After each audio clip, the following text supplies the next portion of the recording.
Welcome back. Hope you're enjoying it and all that. Hope you up to now and all what have you. Hope you're well. So, what's fresh? Since the last video, gosh, I think I showed you on the last video. Probably the video before it'll be now. We've now still only got 4 suck paps carved, so there's still 9 more to carve. 8 more to carve, because TV took 1, didn't it? So 8 more to carve. But yeah, so that's that. They're bagging up well, so they are getting round to looking like they're going to pop, and they're also now getting to the date where they're off the Angus, where half of them are off the Angus bull. So they're all going to start having Bazziday calves, I would have thought, pretty soon, which I think is better. Obviously Bazziday are a better shapier calf, a bit better, more meatier calf than the Angus, aren't they? But you know, we'll see. Also today is the last day of feeding whole crop. To be honest, I can't say I'm too concerned because like the bales have been terrible. But what we've learnt for next time, there probably will be a next time, is probably, well, this year the spring was terrible, wasn't it? It was wet, then it come dry, then it come wet and ruined it. But anyway, what I've learnt for next year is, next time, probably either go less of a mix and have like straight barley, or go more of a mix and have like barley, oats, peas and vetch, and even perhaps chuck a bit of grass in there, just to see if that just sort of bulks it out a bit, just in case because grass should grow regardless, shouldn't it? Well, it's your cereals that struggle, so if your cereals let you down, your grass should just bulk it out a bit. Because like I say, it was, this time was it, but there will be a next time. Like I say, I won't say no to it again. We will try it again, but it's just a case of trying to work a mix and what have you that works up here. I say, like Thomas Edison said about the light bulb, you didn't fail however many thousand times, you found however many different ways not to make one. Well, that's what we've sort of done. We've found a way of not growing old crop, so we'll try it. It's like it worked next door, not neighbours, and it worked for other people, so there should be no reason it shouldn't work here, is there? Like, it's just a case of, that's perhaps what we need to do. We need to do a bit, like I say, do we have to have a bigger mix to spread the risk across the mix? I would have, like I say, I think that's the plan. But we'll see, won't we? Like I say, maybe not next time. I've also got, probably not this year, because I've seen it only put grass over it last year. But I have got a similar acreage block to that last old crop field. That probably maybe next spring I might plough that up again. And I think it probably will be better fixed over there, because where it was, it had like a field through it, and we sort of lost the use of that field all summer. So I probably will change the location of it a bit and go from there. But anyway, we'll see. Right. But anyway, this week what we're going to do is we're probably going to have like a bit of a walk, and we'll perhaps have a walk round and a bit of a talk about the cows and a bit of hopefully explain a bit of the breeding about them and that sort of stuff, and have a look at milking and have a bit of talk, like I say, show a bit of milking and do, and just discuss 1 or 2 things that way, and just give it a bit of give you a bit of a clearer view of what we're trying to do and what we have been doing and over the years, and hopefully it'll come out all right and make things a bit clearer on that side. Like I say, hopefully. It's the trouble is, one of the biggest problems is I've got like a lot of great tractor driving jobs to show people, and a bit of tanking, fertilising, ploughing. I start lambing in 3 weeks. But ground's that wet, can't get on, can't show you, can't do any of that, can't show you any of that. So we'll do a video I was perhaps going to do this summer earlier, and just show it. Like I say, we'll walk around and we'll have a talk, we'll have a discussion, give you some facts, give you some figures of what there is, and we'll go from there with them, eh? Well, no, so I'll meet you in the shed. Right, so we'll do it this way. So, the facts, what we need to know is the herd was established in, again, early 60s, somewhere around there, by my granddad, who went to Crewe and bought 3 pedigree Holstein heifers. One of them never did have an heifer calf, but 2 of them did. So, like, the whole herd has sort of gone from them 2 heifers that had heifers. And that was, let's say, again, that was early 60s. So so that was then.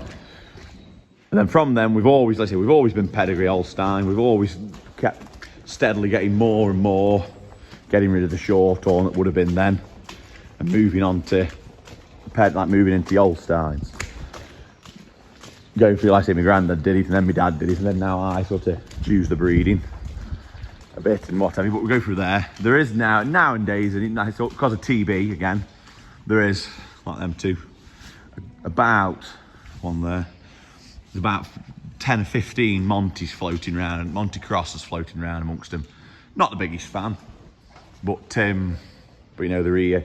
Like I say, TB, the first couple of outbreaks of TB we had, they did take a lot of dairy cows. So the Monties, they were here to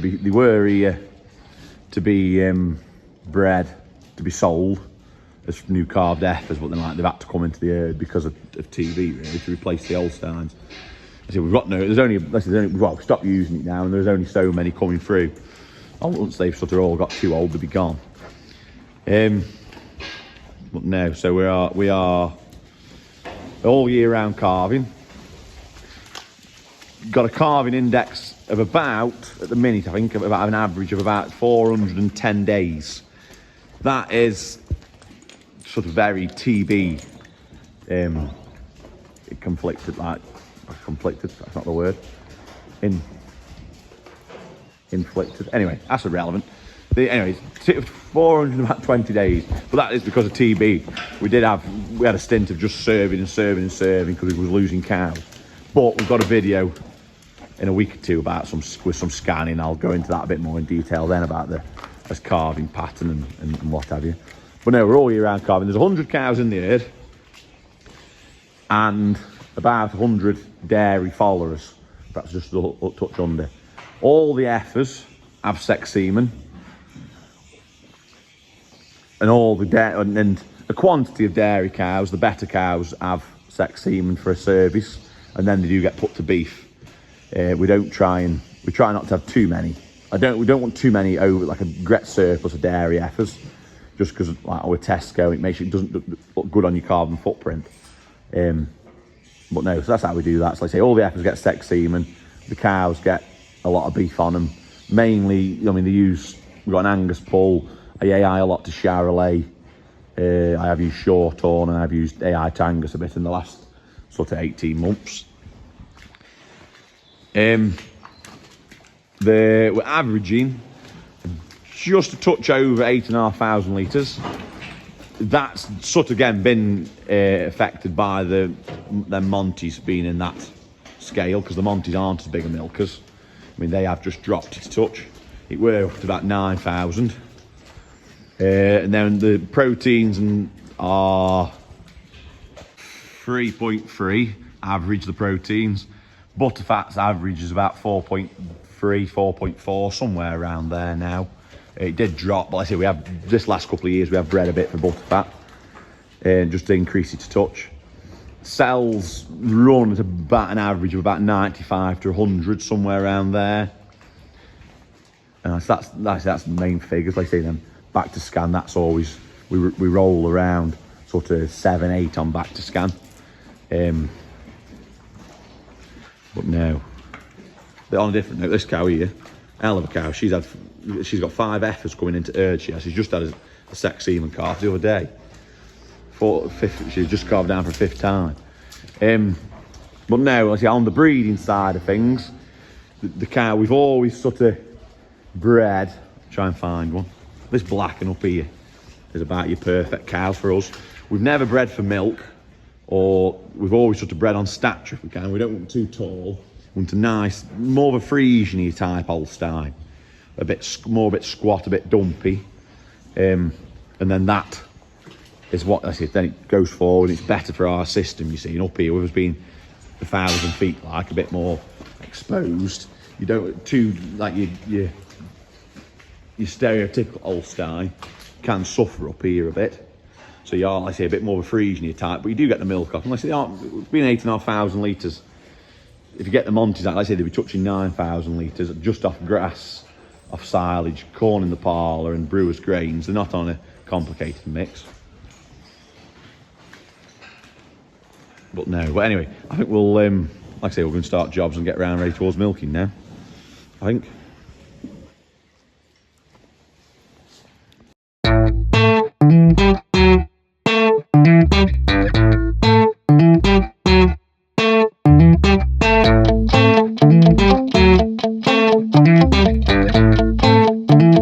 So that's mucked out, silage fed. Let's get in the parlour.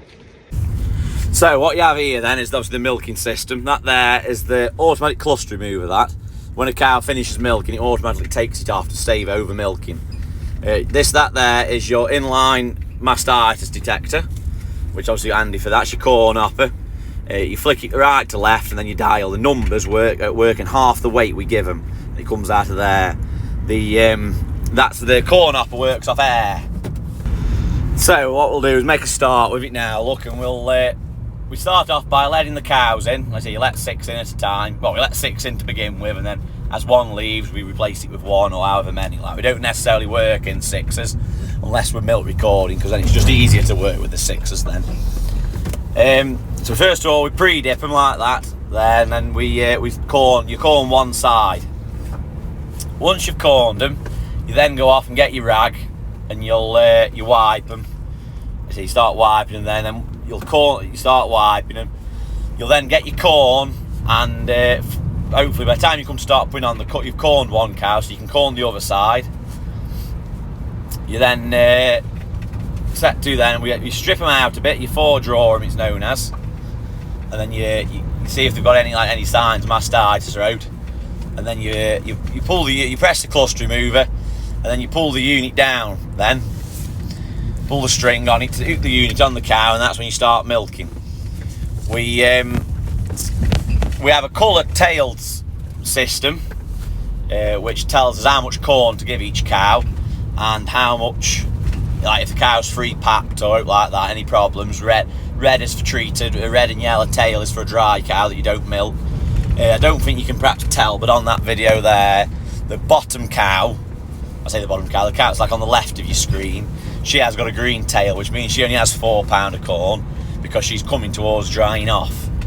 But like I say, most of the first shed is all like your bigger milkers, so they do all get 8 pound of corn, which I can't tell what that is in kilo, 2.2 pounds a kilo, so whatever that is. They get that each end of the day. And we put on them, and as they finish, the cluster remover takes it up, and then that's the cluster remover works on a float, and it's on a metal float. And what happens is, as long as there's milk flowing, it keeps the float up in the air. Obviously, it's a bit close up. From this angle, like flowing, drops the magnet down. The 2 magnets come together, and that clicks. She's got 3/4. Basically, click, and obviously it comes to the air, which then takes the cluster back. The left cut part nearest to this dead one on her. I say we dip them, and then the odd one you chain in, which gets off the standing, but there's not many of them that do that. But as I say, we do that. We corn them, and then you dip them, you corn them, you wipe, and then you put on.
it for milking then.